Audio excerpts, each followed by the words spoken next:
একজন পুরুষ মানুষ নিজের জন্য বাঁচে মাত্র 18 বছর।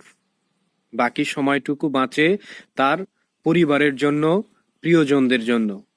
একজন পুরুষ মানুষ সকাল থেকে নিয়ে সন্ধ্যা অবধি কঠোর পরিশ্রম করে তার পরিবারের মুখে হাসি ফোটানোর জন্য। একজন পুরুষের নিজের বলতে কিছু নেই।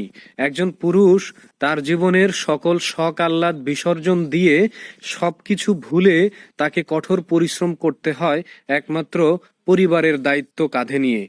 একজন পুরুষ মানুষের জীবন নদীর মতো, অবিরাম বয়ে চলতে হয়। কখনোই তার থামার কোনো সুযোগ নেই, কারণ সে থেমে গেলে থেমে যাবে তার পরিবার। একজন পুরুষ মানুষের কখনোই কোনো কষ্ট থাকতে নেই, কারণ চোখের কোণে জমে থাকা জলটা কখনোই পুরুষ কাউকে দেখাতে পারে না। কাউকে মনের কষ্টটুকু কখনোই মন খুলে বলতে পারে না, কারণ তার এই কষ্ট বলার মতো কখনোই তার কোনো সুযোগ হয়ে ওঠে না।